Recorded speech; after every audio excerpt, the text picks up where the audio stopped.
Peut-être qu'aucune berline de classe B en Ukraine n'a acquis une telle popularité que la Fabia de deuxième génération. La voiture a toujours de la valeur, même si lors de son achat, vous devez choisir la bonne modification. La voiture a de nombreux maux, mais, armée de connaissances, ils peuvent être minimisés. L'excursion historique sera courte. Fabia est arrivée en Ukraine en 2007 avec 3 moteurs essence, 1, 2, 1, 4 et 1, 6 litres, ainsi qu'un moteur diesel 1, 4 litres. La voiture a été accueillie chaleureusement, même si elle appartenait à la classe impopulaire des citadines à haillons. Les prix dans les showrooms Skoda étaient alors délicieux. En 2010, il y a eu un restylage et une modernisation, des moteurs turbo TSI, une version chargée de RS de 180 chevaux, ainsi qu'un robot DSG sont apparus. Mais cela n'a pas beaucoup affecté la popularité du modèle. Elle était appréciée pour sa manipulation passionnante, son ergonomie et son côté pratique. Étant donné que les moteurs à essence suralimentés sont peu représentés sur le marché secondaire, il convient de prêter attention aux moteurs MPI à aspiration naturelle.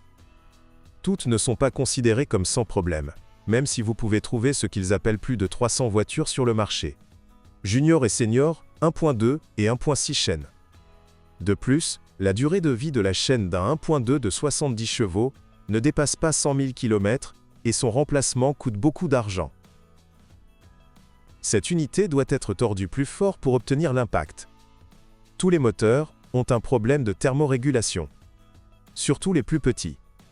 Ils ont du mal à démarrer en hiver et mettent beaucoup de temps à se réchauffer. Ils se caractérisent également par des pannes fréquentes des bobines d'allumage. Mieux vaut donc ne pas lésiner sur la qualité de l'essence et des bougies. Mais le brûleur à mazout, sur les trajets après 120 à 150 000 km, est en grande partie l'apanage des moteurs plus anciens. À propos, ils sont considérés comme les plus fiables. Mais nous ne pouvons pas dire, avec certitude, lequel d'entre eux exactement. Beaucoup sont confus par les problèmes fréquents avec l'accélérateur, qui doivent être lavés de temps en temps, et le capteur de commande d'accélérateur changé, sur le 1.6 de 105 chevaux. D'autres ne font pas confiance à l'entraînement par courroie de distribution du 1.4 de 86 chevaux. Mais en vain, la ceinture fonctionne en standard et il n'y a pas de surprise. Notre choix se porte donc sur le 1.4 avec transmission manuelle. Cependant, l'automatique, et elle était incluse dans le kit avec le MPI de 1,6 litres N, n'était pas non plus considérée comme un faible. Même si son système de refroidissement laisse beaucoup à désirer. Le corps de vanne est considéré comme son point faible, mais c'est après 150 000 km. En mécanique, d'ailleurs, vous pouvez vous retrouver avec le remplacement des roulements de l'arbre de transmission. Mais cela est rare, et, très probablement, sur les voitures équipées des moteurs turbo les plus puissants, qui sollicitent davantage la transmission manuelle. Et il vaut mieux ne pas parler du robot, DSG, il faut s'en éloigner. Les joints homocinétiques, si vous surveillez l'intégrité des ampères, ne tombent pas en panne pendant très longtemps. Les freins aussi. Les garnitures des plaquettes avant peuvent s'user sur 60 000 km. Les roulements de roues, s'ils tombent en panne, sont principalement dus à des blessures après une course sur des nids de poules. Les choses sont un peu pires avec la direction assistée et sa pompe électrique. Les joints peuvent fuir avec le temps, mais si le niveau et la qualité du fluide sont maintenus, l'unité durera longtemps. L'amplificateur électrique, apparu après le restylage de 2010, ne peut malheureusement plus se vanter d'une telle marge de sécurité. Malgré la conception simple de la suspension, McPherson à l'avant et une poutre élastique à l'arrière, après 120 000 km, vous ne pouvez pas vous plaindre du manque de bruit venant d'en bas. Ce n'est qu'au début que les coûts du châssis seront insignifiants.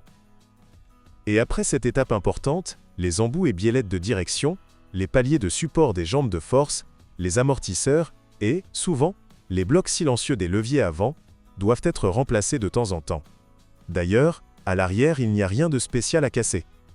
De nombreuses personnes trouvent la carrosserie de la Fabia solide et résistante à la rouille, quel que soit l'endroit où elle est construite. Cependant, sur les modèles plus anciens, on peut déjà remarquer de la corrosion au coin des ailes, avant au point de contact avec le pare-choc, le long des bords inférieurs des portes, sous le plastique des garnitures. Il existe des plaintes traditionnelles concernant les vitres et les phares usés. Cependant, l'intérieur est très bien. Le volant, bien sûr, sera poli pour briller sur une voiture avec un kilométrage de 150 000 km, et le rembourrage du siège commencera probablement à s'effondrer lentement. Mais il n'y a pas de crime particulier. Mais il y a beaucoup de plaintes concernant l'électricité, surtout compte tenu du petit nombre de systèmes électroniques. Conduire dans des flaques d'eau épuise rapidement le générateur, le câblage s'effiloche souvent dans l'ondulation des portes, et il y a des pannes du système de verrouillage centralisé, des sièges chauffants et des vitres électriques.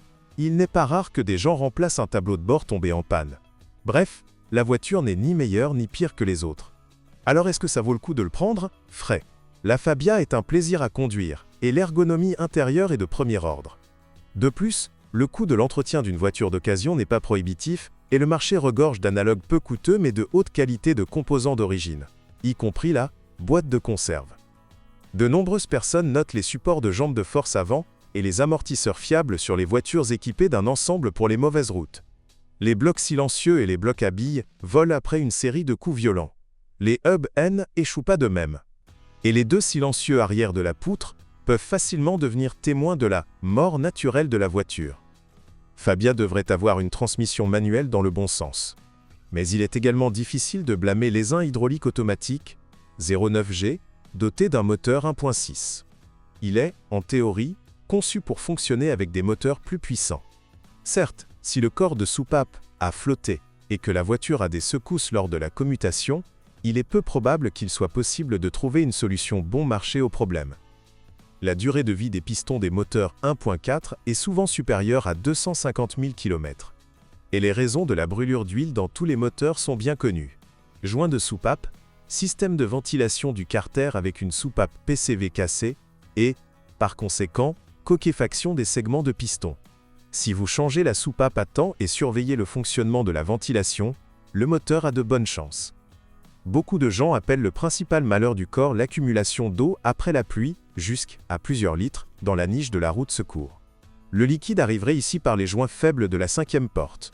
Cependant, les militaires sont plus coupables de sceller les feux arrière. Le traitement est simple. Scellez-le ou percez simplement un drainage vers l'extérieur dans la niche.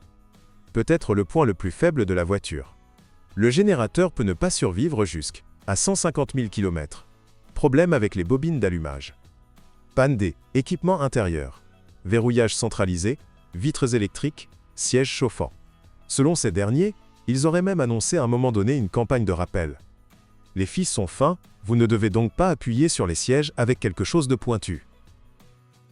Bonjour les amis. Vous cherchez une voiture d'occasion? Vous devez prêter attention au site web carm.pro. Carm.pro est grand catalogue de voitures, moteurs, boîtes de vitesse. Et le meilleur, c'est que vous pouvez trouver des informations sur les pannes de n'importe quelle pièce. Complètement gratuit. Allez sur le site web carm.pro et découvrez tous les éventuels points faibles des voitures d'occasion.